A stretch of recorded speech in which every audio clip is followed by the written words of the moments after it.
യശയ്യാപ്രവചനം 53 ഭാഗങ്ങൾ തന്നെയാണ് നമ്മൾ വീണ്ടും ചിന്തിക്കുന്നത്. നമുക്ക് പ്രാർത്ഥിക്കാം. പരിശുദ്ധത്തിനും അതേമി സ്വർഗീയ പിതാവേ തിരുനാമത്തെ വാഴ്ത്തുന്നു. എൻ്റെ സ്നേഹത്തിലെ കരുതനായ സ്തോത്രം. പാടി സ്തുതിപ്പാൻ കർത്താവ് ക്രമം നൽകിയാട്ടെ. തിരുവനന്തപുരത്തുള്ള ധ്യാനിപ്പാൻ കർത്താവ് ഞങ്ങളെ സഹായിച്ചാട്ടെ. ഈ ശബ്ദം കേൾക്കുന്ന ഓരോരുത്തരെയും, യൂട്യൂബിൽ കേൾക്കുന്ന ഓരോരുത്തരും ഹൃദയങ്ങളെ കർത്താവ് നിന്റെ രക്തത്താൽ ശുദ്ധീകരിച്ചുകൊണ്ട് നിന്റെ വരവിന് വേണ്ടി ജനത്തെ ഒരുക്കിയാട്ടെ കർത്താവ്. ഞങ്ങൾക്ക് സ്വന്തമെന്ന് പറയാനുള്ളത് കുറെ ജഡ സ്വഭാവങ്ങൾ, കുറെ ബലഹീനതകൾ മാത്രമാണ് കർത്താവ്. അതിൻ്റെ മീത് നിന്റെ നിറവിൽ നിന്ന് ക്രമമേൽ കൃപ പകർന്ന് ഞങ്ങൾ ഉദ്ധരിക്കുമാറാകണമെന്ന് പ്രാർത്ഥിക്കുന്നു. നിന്റെ സ്നേഹത്തിനായി സ്തോത്രം. യേശു ക്രിസ്തുവിൻ്റെ നാമത്തിൽ തന്നെ സ്തോത്രം. നമ്മൾ കഴിഞ്ഞ ദിവസം ചിന്തിച്ചത് യശയ്യാപ്രവചനം 53 1-2 വാക്യങ്ങളായിരുന്നു. ഇന്ന് നമുക്ക് ചിന്തിക്കാനുള്ളത് യശയ്യാപ്രവചനം 53 3-ാം വാക്യമാണ്. ഞാൻ മലയാളത്തിൽ വായിക്കുന്നു. അവൻ മനുഷ്യരാൽ നിന്ദിക്കപ്പെട്ടും തെറ്റിക്കപ്പെട്ടും വ്യസനപാത്രമായും രോഗം ശീലിച്ചവനുമായിരുന്നു. അവനെ കാണുന്നവർ മുഖം മറച്ചു കളയത്തക്കവണ്ണം അവൻ നിന്ദിതനായിരുന്നു. നാം അവനെ ആദരിച്ചതുമില്ല. സ്തോത്രം. ഞാൻ വീണ്ടും 1-2 കൂടെ വാക്യാണ്. ഞങ്ങൾ കേൾപ്പിച്ചത് ആർ വിശ്വസിച്ചിരിക്കുന്നു? യഹോവയുടെ പുച്ഛം ആർക്ക് വെളിപ്പെട്ടിരിക്കുന്നു? അവൻ ഇളയ തൈ പോലെയും വരണ്ട നിലത്തുനിന്ന് വേർ മുളയ്ക്കുന്നത് പോലെയും അവന്റെ മുമ്പാകെ വളരും. അവന് രൂപഗുണമില്ല, കോമളത്വമില്ല, കണ്ടാൽ ആഗ്രഹിക്കത്തക്ക സൗന്ദര്യമില്ല. സ്തോത്രം. കഴിഞ്ഞ സൺഡേയിലെ മെസ്സേജിൽ നമ്മൾ ചിന്തിച്ചതായിരുന്നു എന്താണ് യശയ്യാപ്രവാചകനിൽ കൂടെ ദൈവത്തിന്റെ പരിശുദ്ധാത്മാവ് നമ്മളെ പഠിപ്പിക്കാൻ ആഗ്രഹിക്കുന്നതെന്ന്. സ്തോത്രം. ഞങ്ങൾ കേൾപ്പിച്ചത് ആർ വിശ്വസിച്ചിരിക്കുന്നു.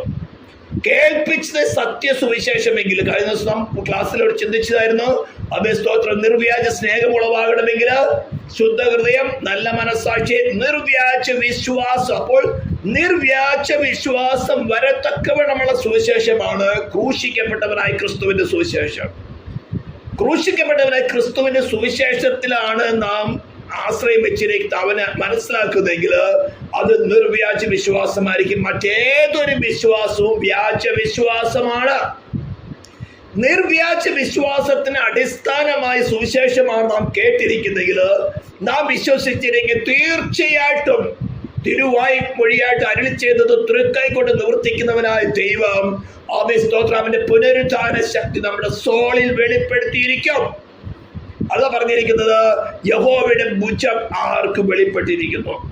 ആമേ സ്തോത്രം. അവന്റെ മഹത്വമേറിയ ഭുജം മോശയുടെ വലങ്കയ്ക്ക് ചെല്ലുമാറാക്കിയിട്ടാണ് ഇസ്രായേൽ ജനത്തെ അടിമത്ത ദേശത്തിൽ കിടന്നിരുന്ന ഫറവോന്റെ അടിമത്തത്തിൽ കിടന്നിരുന്ന ഫറവോൻ എന്ന് പറയുന്നത് ഈ ലോകത്തിന്റെ അധികാരി എന്ന് സേറ്റാനെ റെപ്രസെന്റ് ചെയ്യുന്നതാണ്. ഏദൻ തോട്ടത്തിൽ വെച്ച പാപം നിമിത്തം ദൈവനീതി നമ്മളെ വിധിച്ച ശിക്ഷ നിമിത്തം സേറ്റാൻ നമ്മൾ അടിമപ്പെട്ടു പോയിരുന്നു. പാപത്തിന് അടിമപ്പെട്ടു പോയിരുന്നു. പാപത്തിന്റെ ദാസന്മാരായിരുന്നു നാം എല്ലാവരും. ഞാൻ വീണ്ടും പറയാണ്, നാം എല്ലാവരും തന്നെ ആദാമിൽ ഉണ്ടായിരുന്നു. ആദാമിന് ശാപം ലഭിക്കുന്ന സമയത്ത് നാം എല്ലാവരും തന്നെ ആദാമിൽ ഉണ്ടായിരുന്നു. അതിന്റെ മാനിഫെസ്റ്റേഷൻസ് ആണ് നമ്മൾ കൂടെ പുറപ്പെട്ടുകൊണ്ടിരുന്നത്. എന്നാൽ കർത്താവ് യേശു ക്രിസ്തുവിന്റെ യാഗത്തിൽ, പരമയാഗത്തിൽ, സബ്സ്റ്റിറ്റ്യൂഷണൽ സാക്രിഫൈസ് നാം വിശ്വസിക്കുന്ന മൂവ്മെന്റില് ദൈവം അതെല്ലാം മായ്ച്ചു കളഞ്ഞ് പാപത്തിന്റെ വേര് പോലും മായ്ച്ചു കളഞ്ഞുകൊണ്ട് അവൻ ക്രൂശിൽ നിവർത്തിച്ച നീതിയാണ് സൗജന്യമായിട്ട് നമുക്ക് കണക്കെടുത്തത്. ശത്രുവിന് നമ്മുടെ ശരീരത്തിലെ പ്രാണൻ ആത്മാവിൽ യാതൊരു വിധത്തിലുള്ള അവകാശമില്ല. എന്നാൽ നമ്മെ അവനെ പോലെ ആക്കി തീർക്കത്തക്ക വേണം നമ്മളിലുള്ള ഹ്യൂമൻ നേച്ചറിനെ മാറ്റിക്കളയുക എന്ന് പറഞ്ഞാൽ പരിശുദ്ധാത്മാവിന്റെ എന്താ പറയുന്നത്, ഓവർകം ചെയ്യുന്നതായിട്ടുള്ള നമ്മുടെ ഹ്യൂമൻ നേച്ചറിനെ ഓവർകം ചെയ്യുന്നതായിട്ടുള്ള പരിശുദ്ധാത്മാവിന് സാന്നിധ്യമില്ലാത്ത നമ്മുടെ നേച്ചറിനെ പറയുന്നതാണ് flesh. The human nature without the holy spirit എന്ന് പറയുന്നതാണ് ഫ്ലഷ്. അത് എത്ര വലിയൊരു കാര്യമല്ല. പലരും ഇതിനെക്കുറിച്ച് ഭാരപ്പെടുന്നുണ്ട്. ഞാൻ ചെയ്തത് ജഡത്തിലാണോ ആത്മാവിലാണോ, ശരിയാണോ തെറ്റാണ് ചിന്തകൾ നമ്മളെ ഭരിക്കുന്നുണ്ട്. That is our human nature without the holy spirit. Hallelujah. അത് പലപ്പോഴും നമ്മൾ ഉയർന്നു വരും. അത് നമ്മൾ കൂടുതൽ നമ്മൾ അതിനെ എന്റർടൈൻ ചെയ്യുകയാണെങ്കിൽ ദുട്ടാത്മ ശക്തികൾ നമ്മൾ പ്രവേശിക്കുക, അതിന് ഇഷ്ടം നമ്മൾ കൂടെ ചെയ്തെടുക്കും. പക്ഷെ അപ്പോൾ ആ ഹ്യൂമൻ നേച്ചർ നമ്മളിൽ നിന്ന് മാറ്റിയിട്ട് നമ്മൾ ഡിവൈൻ നേച്ചറിലേക്ക് കൊണ്ടുവരുവാൻ തക്കവണ്ണം ഒരു പദ്ധതിയാണ് നമ്മുടെ ഈ മരുഭൂ യാത്ര എന്ന് പറയുന്നത്. അതിന്റെ നീളായിരുന്നു ഇസ്രായേലിലെ മരുഭൂ യാത്ര. ചോടത്തേടി ആചരിച്ച് അവൻ ഡിവൈൻ ഗവൺമെന്റിന്റെ സാറ്റിസ്ഫാക്ഷൻ വരത്തക്കവണ്ണം ചോരത്തടി ആചരിച്ച ജനത്തിന്റെ മുൻപിലും പിൻപിലും അവർക്ക് പൂർണ്ണ സംരക്ഷണമായി നടന്നത് ഒരു ദൈവദൂതനല്ല, നമ്മുടെ കർത്താവ് തന്നെയാണ്. ആ കർത്താവ് തന്നെയാണ് നമുക്ക് പകരമായിട്ട് പ്രായശ്ചിത്തമായി അവൻ തന്നെയാണ് അടക്കപ്പെട്ടത്. അവൻ തന്നെയാണ് നമുക്ക് വേണ്ടി മരിച്ചവിടെ നിന്ന് ഉയർത്തെഴുന്നേറ്റ് നമ്മുടെ നീതീകരണത്തിന് വേണ്ടി ഉയർത്തെഴുന്നേറ്റ് ഇന്ന് മഹിമയുടെ വലതുഭാഗത്തെ സ്വർഗത്തിലും ഭൂമിയിലും സകല അധികാരമുള്ളവനായി വാഴുന്നത്. അവന്റെ മേളിൽ വേറൊരു അധികാരമില്ല. അവന്റെ മേളില് ഒരു അധികാരമില്ല. അധികാരങ്ങളെല്ലാം അവനായി വാഴ്ചകളെയും അധികാരങ്ങളെ ആയുധമാർഗം വെപ്പിച്ചതാണ്. നാം അവനോട് കൂടി ആയിരിക്കുമ്പോൾ അവൻ നമുക്കും അധീനപ്പെട്ടിരിക്കുന്നതാണ്. എന്നാൽ പല പ്രാവശ്യം നമ്മൾ ടെംപ്റ്റേഷൻസ് വരുമ്പോൾ അവയുടെ പ്രതാപങ്ങളെ ഭൂമിയിൽ മാറ്റിയിട്ടില്ല. നമ്മൾ ചിലപ്പോൾ പതറിപ്പോകാറുണ്ട്. അവിടെയാണ് നമുക്കിത് ക്രിസ്തുവിന്റെ പുനരുദ്ധാന ശക്തിയിൽ അല്ലെങ്കിൽ പുത്രത്വത്തില് അനേക പുത്രന്മാരെ തേജസ്സിലേക്ക് നടത്തുമ്പോൾ നമ്മളെ എതിലേക്ക് നടത്തുന്നത് ക്രിസ്തുവിനുള്ള അതേ തേജസ് നമുക്ക് അറ്റൈൻ ചെയ്യാൻ ഈ ശരീരത്തിലിരിക്കുമ്പോൾ ക്രിസ്തുവിനുള്ള അതേ തേജസ് അറ്റൈൻ ചെയ്യാനുള്ള അവസരമുണ്ട്. ദൈവത്തിന്റെ പരിശുദ്ധാത്മാവ് നമുക്ക് ഒരുക്കി തരുന്ന അവസരത്തിലൊക്കെയും തന്നെ നമുക്ക് ടെംപ്റ്റേഷൻ വരുമ്പോൾ നമുക്കറിയാം നമ്മുടെ വീക്ക്നെസ് എന്താണ്. ഭയമുണ്ടോ, അവിശ്വാസം കടന്നു വരുന്നുണ്ടോ, അതുപോലെ തന്നെ നമ്മൾ മറ്റു പല കാര്യങ്ങൾ ആശ്രയിക്കാൻ പോകുന്നുണ്ടോ ഒക്കെ നമുക്ക് മനസ്സിലാകുമ്പോൾ കർത്താവ് ഇതെന്റെ വിലകീതയാണ്, this is what I am എന്ന് പറഞ്ഞുകൊണ്ട് കർത്താവ് എനിക്കിത് മനസ്സിലായി, അത് അക്നോളജ് ചെയ്ത് അതിനെ ഡീത്രോൺ ചെയ്യുക. കർത്താവ് ഇതിനെ ഡീത്രോൺ ചെയ്യണം, എനിക്ക് ഇതിന്റെ കൃപ ആവശ്യമുണ്ട്. അപ്പൊ സകലത്തിന്റെയും ആരംഭം കൃപയാലാണ്. നമ്മുടെ വിശ്വാസത്തിന്റെ നിലനിൽപ്പ് ഗ്രേസിലാണ്. It is not by our works. ഇത് ശരിക്കും മനസ്സിലാക്കി. കൃപയാലല്ലോ വിശ്വാസം മൂലം നാം രക്ഷിക്കപ്പെടുന്നത്. അപ്പൊ അതിനെ പറഞ്ഞിരിക്കുന്നത് അതിന്റെ താഴോട്ട് പറയും, ഇളയ തൈ പോലെയും വന്ന നിലത്തത് വേർ മുളക്കുന്നത് പോലെയും യഹോവയുടെ സന്നിധിയിൽ വളരും. ഇളയ തൈയെ വേണമെങ്കിൽ ഒടിച്ചു കളയാം, പക്ഷെ ഒടിച്ചു കളഞ്ഞില്ല. യേശുവിനെ കല്ലെറിഞ്ഞ് കൊല്ലം എത്ര പ്രാവശ്യം നോക്കി, തള്ളിയിടുവാൻ നോക്കി, അവന് രാജാവാക്കാൻ നോക്കി. പല വിധത്തിലും തന്റെ പദ്ധതിയിൽ നിന്ന്, അതായത് മാനവജാതിയുടെ അറ്റോൺമെന്റിന് വേണ്ടി അവർ നടന്നു പോകുന്ന പദ്ധതിയിൽ നിന്ന് അവരെ വ്യതിചലിപ്പിക്കത്തക്കവിടെ പല പ്രവൃത്തി നോക്കി. ഇളയ തൈ പോലെ വളരുകയാണ്, പക്ഷെ ഒടിച്ചു കളയാൻ പറ്റിയില്ല. മഹാപുരോഹിതന്മാരും ശാസ്ത്രിമാരും മൂപ്പന്മാരൊക്കെ പല പ്രാവശ്യം അവനെ ഉപായത്തിൽ കെടിയിൽ വെക്കാൻ നോക്കി, കൈസർക്ക് എതിരാക്കി നിർത്താൻ നോക്കി. പക്ഷെ അവിടെയൊക്കെയും സ്തോത്രം, അവന് മനുഷ്യത്വത്തിൽ തന്നെ ന്യായ പ്രമാണത്തിൽ കീഴിൽ തന്നെയുള്ളവരായിക്കൊണ്ട് നമുക്ക് രക്ഷാനായകനായിത്തീരുവാൻ തക്കവണ്ണം സകലത്തിലും പാപമൊഴി സകലത്തിലും നമുക്ക് തുല്യനായി പരീക്ഷിക്കപ്പെട്ടവരാണ്. അവനെയാണ് നാം കർത്താവ് സ്വീകരിച്ചിരിക്കുന്നത്. പേഴ്സണൽ എക്സ്പീരിയൻസ് ഉള്ളവന് നാം കടന്നു പോകുന്ന മരുഭയാത്രയുടെ അല്ലെങ്കിൽ നാം കടന്നു പോകുന്ന സാധാരണ നമ്മുടെ ഹ്യൂമൻ ലാംഗ്വേജിൽ പറഞ്ഞാൽ നമ്മുടെ പ്രയാസങ്ങളിൽ, നമ്മുടെ ഞെരുക്കങ്ങള്, അതേപോലെയുള്ള ഞെരുക്കം, പ്രയാസം, നിന്ന ഒക്കെ അനുഭവിച്ചവരാണ്. പക്ഷെ അവനെ ഓടിച്ചു കളഞ്ഞില്ല. അതേപോലെ നമ്മള് ഇളയ തൈകളാണ്. ശത്രു നമ്മളെ ഓടിച്ചു കളയാൻ നോക്കും. ക്ഷുദ്രപ്രവൃത്തികളാൽ, ആഭിചാരങ്ങളാൽ, ദൂഷിത വാക്കുകളാൽ, പല വിധത്തിൽ ക്രിസ്തുവിൽ ആശ്രയത്തിൽ നമ്മൾ അകറ്റിക്കളഞ്ഞ് സാധാരണ മനുഷ്യ അല്ലെങ്കിൽ സാമാന്യമായതാക്കുന്നു. ദൈവം വചനത്തെ നമ്മൾ എന്താ ചെയ്യുന്നത്? സാമാന്യമായതെന്നും വിശുദ്ധമായതിനെ വേർതിരിക്കുകയാണ്. നമ്മുടെ വിശുദ്ധി എന്ന് പറയുന്നത് നമ്മുടെ മോറൽ നേച്ചറിന്റെ ഗുണങ്ങളല്ല, ദൈവത്തിന് വേണ്ടി വേർതിരിക്കപ്പെട്ടത്, സാമാന്യമായതൊന്നും വേർതിരിക്കപ്പെട്ടത്. വിശുദ്ധൻ എന്ന് പറഞ്ഞാൽ സാമാന്യമായതൊന്നും വേർതിരിക്കപ്പെട്ടത്. അതെങ്ങനെ ചെയ്തത്? നാം ഹോളി സ്പിരിറ്റും കൂടെ ആണ് ചെയ്യുന്നത്. ആ സാമാന്യമായതിൽ നമ്മൾ എപ്പോഴെങ്കിലും പിടപ്പെട്ടു പോയപ്പോൾ നമുക്കത് തെറ്റാണ്. അതല്ല ഞാൻ ആഗ്രഹിക്കുന്നത്. ദൈവത്തിന് വേണ്ടി വേർതിരിക്കപ്പെടുവാനാണ് ആഗ്രഹിക്കുന്നത്. അങ്ങനെ നമുക്ക് മനസ്സിലാക്കി തരുമ്പോൾ വേർപ്പെടുക നാം ചെയ്യണം. വരണ്ട നിലത്ത് വേർ മുളയ്ക്കുന്നത് പോലെയാണ് അവൻ വളർന്നത്. അവർ വളരുന്ന സമയത്ത്, ഭൂമിയിലായിരിക്കുന്ന സമയത്ത് ദൈവത്തിന്റെ സാന്നിധ്യം ആലയത്തിലില്ല. മഹാപുരോഹിതന്മാര്, ശാസ്ത്രിമാര്, മൂപ്പന്മാര് ഇഷ്ടം പോലെ കൊള്ളത്തരം കാണിക്കുകയാണ്. ആമേൻ, സ്തോത്രം. അവരിലാണ് പെട്ടകമായിരിക്കുന്നത്, അവൻ തന്നെയാണ്. ഹല്ലേലൂയ. അപ്പോൾ എന്തു ചെയ്താലും ശിക്ഷയില്ല. അങ്ങനെ വരണ നിലത്താണ് ന്യായപ്രമാണത്തിൽ കീഴുള്ളവനായിക്കൊണ്ട് ആ പരമയാഗമായി തീരുവാൻ മുന്നോട്ട് പോയിക്കൊണ്ടിരിക്കുന്നത്.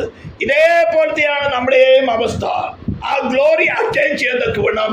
നമ്മുടെ ചുറ്റുപാടും വരണ്ട നിലമായിരിക്കും. ഒരുവൻ പോലും ശരിയായ വിശ്വാസം ഫോളോ ചെയ്തിട്ടുണ്ടായിരിക്കില്ല. ഒരുവനെ പോലും നമുക്ക് ചിലപ്പോൾ കാണാൻ സാധിക്കുകയില്ല. അവിടെ പറഞ്ഞിരിക്കുന്ന അവന്റെ മുമ്പേ വളർന്നു. രൂപഗുണമില്ല, കണ്ടാൽ ആഗ്രഹിക്കത്തക്ക സൗന്ദര്യമില്ല. അടുത്തത് നാം ചിന്തിക്കാൻ പോകുന്നത്, അവൻ മനുഷ്യരാൽ നിന്ദിക്കപ്പെട്ടു, ത്യജിക്കപ്പെട്ടു, വ്യസനപാത്രമായി രോഗം ശീലിച്ചവനുമായിരുന്നു. ഇതൊക്കെ നമ്മൾ പഠിക്കുമ്പോൾ നമ്മുടെ ബൈബിളിനെ നമുക്ക് വേണമെങ്കിൽ ഒരു ചരിത്ര പുസ്തകമായിട്ട് പഠിക്കാം. ഹിസ്റ്റോറിക്കൽ നോളജ് വേണ്ടത്ര അക്വയർ ചെയ്യാം. ക്രിസ്തുമായിട്ട് യാതൊരു ബന്ധമില്ലാതെ ഹിസ്റ്റോറിക്കൽ നോളജ് നമുക്ക് അക്വയർ ചെയ്യാം. അതേപോലെ ഇതിനകത്തുള്ള ട്രൂ ഡോക്ടറെ നമുക്ക് അറ്റൻഡ് ചെയ്യാം. നല്ല ഉപദേഷ്ടാക്കന്മാരെടുത്ത് പോയോ, നല്ല രീതിയിൽ പഠിപ്പിക്കുന്ന ബൈബിൾ കോളേജുകളെന്തോ നല്ല രീതിയിൽ പഠിപ്പിക്കുന്ന മാസ്റ്റർമാരെ കൊടുത്തോ നമുക്ക് ശരിയായ ഡോക്ടറെ അംഗീകരിച്ച് ബൈബിളിനെ പൂർണ്ണമായിട്ട് അംഗീകരിക്കാം. സ്റ്റിൽ വിത്തൗട്ട് ക്രൈസ്റ്റ് ആകാം.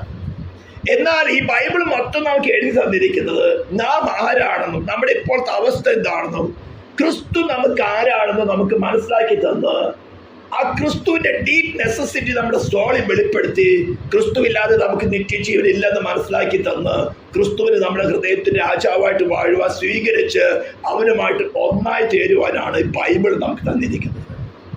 അപ്പോൾ ഒന്ന്, ഹിസ്റ്റോറിക്കൽ നോളജ് നമുക്ക് ക്രിസ്തുവിനെ കുറിച്ച് അക്വയർ ചെയ്യാം. മറ്റൊന്ന്, ക്രിസ്തു എങ്ങനെ ആയിരുന്നു എന്നുള്ളത് നമുക്ക് ചിന്തിക്കാം. ക്രിസ്തുവിനെ കുറിച്ചുള്ള മഹത്വമേറിയ കാര്യങ്ങൾ പഠിക്കാം, അത് വെച്ച് ആരാധിക്കാം, അത് വെച്ച് പ്രസംഗിക്കാം, പഠിപ്പിക്കുകയൊക്കെ ചെയ്യാം. മറ്റു തേർഡ് സ്റ്റേജാണ് അതേ അനുഭവം നമ്മുടെ ജീവിതത്തിൽ അഡോപ്റ്റ് ചെയ്യുക എന്നുള്ളത്. ഇതാണ് ക്രിസ്ത്യൻ എന്ന് പറയുന്നത്. ക്രിസ്തു നടന്നുപോയ അതേ മാർഗം, അതേ പാത നാം ഫോളോ ചെയ്യുക എന്നുള്ളതാണ് ശിഷ്യത്വം, ഡിസൈപ്പിൾ എന്ന് പറയുന്നതിന്റെ അർത്ഥം. ഗുരു പഠിപ്പിച്ചത് ശരിയായ രീതിയിൽ പഠിക്കുകയും ഗുരു കാണിച്ചു തന്ന മാതൃക നമ്മുടെ ജീവിതത്തിൽ അഡോപ്റ്റ് ചെയ്യുക. That is what the disciple is എന്ന്. അപ്പോൾ അവൻ മനുഷ്യരാൽ നിന്ദിക്കപ്പെട്ട സമയത്ത്, സ്തോത്രം, നമ്മൾ നേരത്തെ പ്രവചിച്ചിട്ടുള്ളതാണ്, പല പ്രാവശ്യം വായിച്ചിട്ടുള്ളതാണ്. ഒരു പേജ് ബാക്കിലോട്ട് പറിച്ചാൽ മതി. Isaiah chapter 50 verse 8. എന്നെ നീതീകരിക്കുന്നവൻ സമീപത്തുണ്ട്, എന്നോട് വാദിക്കുന്നവരാർ. നമുക്ക് തമ്മിലൊന്ന് നോക്കാം, എന്റെ പ്രതിയോഗിയാർ അവരിങ്ങ് വരട്ടെ. ഇതാ യഹോവയെ കർത്താവിനെ തുണയ്ക്കുന്നു, എന്നെ കുറ്റം വിധിക്കുന്നവനാർ. അവരെല്ലാവരും വസ്ത്രം പോലെ പഴകിപ്പോകും, പുഴ അവരെ തിന്നുകളയും. നിങ്ങൾ യഹോവയെ ഭയപ്പെടുകയും അവന്റെ ദാസന്റെ വാക്ക് കേട്ട് അനുസരിക്കുകയും ചെയ്തവനാർ. തനിക്ക് പ്രകാശമില്ലാതെ അന്ധകാരത്തിൽ നടന്നാലും അവൻ യഹോവയുടെ നാമത്തിൽ ആശ്രയിച്ചു കൊള്ളട്ടെ. ഹല്ലേലൂയ. അതിൽ 7-ാം വാക്യം, യഹോവയെ കർത്താവിനെ സഹായിക്കും, അതുകൊണ്ട് ഞാൻ അമ്പരത്ത് പോകുകയില്ല, അതുകൊണ്ട് ഞാൻ മുഖം തീക്കല്ല് പോലെ ആക്കിയിരിക്കുന്നു, ഞാൻ ലജ്ജിച്ചു പോകുകയില്ല എന്ന് ഞാൻ അറിയുന്നു. ഹല്ലേലൂയ. അപ്പോൾ ഇങ്ങനത്തെ അവസ്ഥകൾ നിനക്ക് പ്രകാശമില്ലാതിരുന്നാലും അവൻ പറഞ്ഞിരിക്കുന്നത് യഹോവയുടെ മേൽ ചാരിക്കൊള്ളട്ടെ. ക്രിസ്തുവിന്റെ മേൽ ഉയർത്തുന്ന വെച്ചവനെ ക്രിസ്തുവിന്റെ മേൽ ചാരുക. നമ്മൾ എവിടെയെങ്കിലും ചാരുക എന്ന് പറഞ്ഞാൽ, ഇപ്പോൾ ഒരു ചുമരിൽ ചാരി നിൽക്കുക എന്ന് പറഞ്ഞാൽ എന്താ? നമ്മുടെ ബലഹീനത കൊണ്ടാണല്ലോ ചാരുന്നത്. നമുക്ക് ചാരേണ്ട ആവശ്യമില്ലെങ്കിൽ എന്തുകൊണ്ടാ? നമുക്ക് നല്ല ബലമുണ്ടെങ്കിൽ, നമ്മുടെ നട്ടലിന് നല്ല ബലമുണ്ടെങ്കിൽ നമ്മൾ ആരും ചാരുകയില്ല. നമ്മുടെ ബലഹീനത ഉണ്ടെന്ന് മനസ്സിലാകുമ്പോഴാണ് ബലമുള്ള ചുമരുകൾ അല്ലെങ്കിൽ എവിടെയും നമ്മളൊന്ന് ചാരി അല്ലെങ്കിൽ ഒന്ന് പിടിച്ചു നിൽക്കുന്നത്. ഇതേ ലാംഗ്വേജ് തന്നെയാണ് ഉപയോഗിച്ചിരിക്കുന്നത്. നമ്മുടെ ബലഹീനത നമുക്ക് വെളിപ്പെടുമ്പോൾ, ശരീരത്തിലായിക്കോട്ടെ നമ്മുടെ സോളിലായിക്കോട്ടെ, നാം ബലഹീനരെന്ന് നമുക്ക് മനസ്സിലാകുമ്പോൾ നല്ല ഉറപ്പുള്ള ഭിത്തിയായിരിക്കുന്ന, ഉറപ്പുള്ള പാറയായിരിക്കുന്ന ഉയർത്തെഴുന്നേറ്റവനെ ക്രിസ്തുവിലും എന്ന് ചാരുക. അപ്പോൾ പ്രകാശമില്ലായിരിക്കാം, അതാ പറഞ്ഞിരിക്കുന്നത്. തനിക്ക് പ്രകാശമില്ലാതിരുന്നാലും ആരെ കുറിച്ച് പറഞ്ഞിരിക്കുന്ന വാക്യത്തോടെ വായിക്കാം. എന്ന് നിങ്ങൾ യഹോവയെ ഭയപ്പെടുകയും അവന്റെ ദാസന്റെ വാക്ക് കേട്ട് അനുസരിക്കുകയും ചെയ്തവനാണ്. തനിക്ക് പ്രകാശമില്ലാതെ അന്ധകാരത്തിൽ നടന്നാലും, ദൈവത്തിന്റെ ആത്മാവിന്റെ പ്രസൻസ് കാണുന്നില്ല, പ്രതികൂലത്തിന്റെ കാറ്റുകൾ നടക്കുന്നുണ്ട്, ഇരുട്ടാണ്, വെളിച്ചം ഒട്ടും കാണുന്നില്ല. പക്ഷെ പറയാണ്, നടന്നാലും അവൻ യഹോവയുടെ നാമത്തിൽ ആശ്രയിച്ച് തന്റെ ദൈവത്തുമേ ചാരിക്കൊള്ളട്ടെ. ഈ ചാരണമെങ്കിൽ നമുക്ക് എന്ത് വേണം? ഇത് ബലമുള്ള വ്യക്തിയാണ് നമുക്ക് മനസ്സിലാക്കണം. നമ്മൾ എവിടെയെങ്കിലും ഒന്ന് ചാരണമെങ്കിൽ ആദ്യം തന്നെ നമ്മുടെ വീക്ക്നെസ് നമുക്ക് മനസ്സിലാക്കാം. ഞാൻ ബലമില്ല, ഞാൻ തളരുന്നുണ്ട്, എന്റെ കാലുകൾ കുഴയുന്നുണ്ട്, അല്ലെങ്കിൽ എനിക്ക് തല കറങ്ങുന്നുണ്ട്, ഞാൻ എവിടെയൊന്ന് ചാരിയോ ഒക്കെ ഉള്ളൂ എന്ന് നമ്മൾ മനസ്സിലാകുമ്പോഴല്ലോ ചാരുന്നത്. ഈ ചാരുന്ന സമയത്ത് നമ്മൾ അതും ബലഹീനമായി ഒന്നിനുമേ ചാരി എന്തായാലും അതും വീഴും, നാം കൂടെ വീഴും, ചിലപ്പോൾ അത് നമ്മുടെ മേളിൽ വീഴും. ഇങ്ങനെയാണ് ഈ അന്യ ദൈവങ്ങളിൽ ചാരുന്നവർക്കൊക്കെ സംഭവിക്കുന്നത്. ബലഹീനത വെളിപ്പെടുമ്പോൾ അന്യ ദൈവങ്ങളിലോ അല്ലെ ഈ ലോകത്തിന്റെ ആശ്രയങ്ങളെ ചാരുമ്പോൾ അത് നമ്മുടെ മേൽ വീഴുക ചെയ്യുന്നത്. പിന്നെ അതിനും കൂടെ വഹിച്ചുകൊണ്ട് നടക്കാം. എന്നാൽ ബലത്തിൽ വലിയ നാമമുള്ളവനായ ക്രിസ്തുവിന്റെ മേൽ ചാരിയാലോ.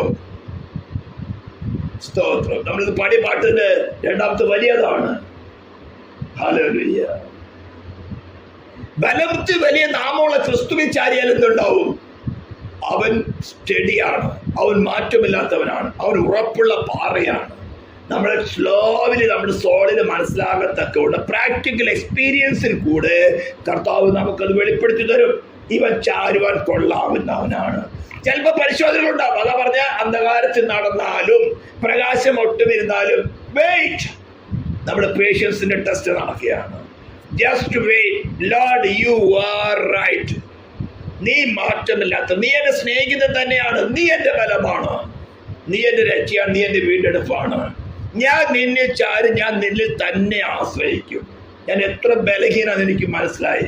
വേറെ ഒന്നിനും ബലമില്ല, ചാരുവാൻ വേറെ ആരുമില്ല, നീ മാത്രമേ ഉള്ളൂ. അപ്പൊ എന്താണ് നമ്മളിവിടെ 53 വായിച്ചതാണ്? അവൻ മനുഷ്യരാൽ നിന്ദിക്കപ്പെട്ടും ത്യജിക്കപ്പെട്ടും വ്യസനപാത്രമായും രോഗം ശീലിച്ചവനുമായിരുന്നു. അവനെ കാണുന്നവർ മുഖം മറച്ച് കളയത്തക്കവണ്ണം അവൻ നിന്ദിതനായിരുന്നു. അപ്പൊ ഇതേ അനുഭവം നമ്മുടെ ജീവിതത്തിൽ വരും. ക്രിസ്തുവിനോട് ചേരുവാൻ സ്നാനപ്പെട്ടവരായ നമുക്ക് ഈ വരുവാൻ പോകുന്ന അനുഭവം, ക്രിസ്തുവിന് വരാൻ പോകുന്ന അനുഭവങ്ങളാണ് പ്രവാചകനിൽ കൂടെ 160 വർഷങ്ങൾക്ക് മുമ്പ് എഴുതി വെച്ചത്.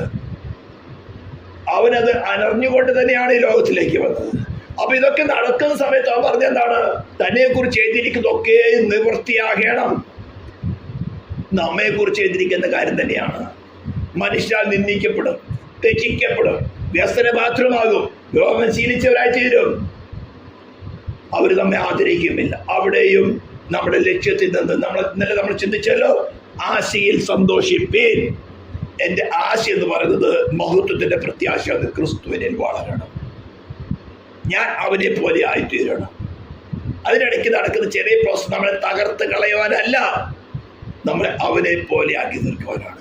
നമ്മെ അവനെ പോലെ ആക്കി തീർക്കേണ്ട ആവശ്യത്തെ ട്രെയിനിങ്ങിനാണ് അവൻ രക്ഷാ നായകനായി തീരുവാത്തക്കവണ്ണം കഷ്ടം അനുഭവിക്കേണ്ടി വന്നത്. അനേകം പുത്രന്മാരെ തേജസ്സിലേക്ക് നടത്തുമ്പോൾ അവിടെ രക്ഷാനായകനെ കഷ്ടാനുഭവത്തിൽ തികഞ്ഞവനാക്കി. അപ്പൊ നാം പോകേണ്ട കഷ്ടതയുടെ മാർഗത്തിൽ കൂടെ അവനെ നടത്തി തികഞ്ഞവനാക്കിയിട്ടാണ് നമുക്ക് ക്യാപ്റ്റൻ ഓഫ് സാൽവേഷൻ ആക്കി വെച്ചിരിക്കുന്നത്. അവൻ നമ്മളെ പോലെ നല്ല എക്സ്പീരിയൻസ് ഉള്ളവനാ. നല്ലൊരു എക്സ്പീരിയൻസ് ഉള്ള ടീച്ചർക്കല്ലേ സ്റ്റുഡൻസിനെ പഠിപ്പിക്കാൻ പറ്റുള്ളൂ. അതേപോലെ നല്ല എക്സ്പീരിയൻസ് ഉള്ളവനെയാണ് നമ്മെ ഏൽപ്പിച്ചിരിക്കുന്നത്. കർത്താവ് ധൈര്യപ്പെടുത്തട്ടെ. 11 ധൈര്യം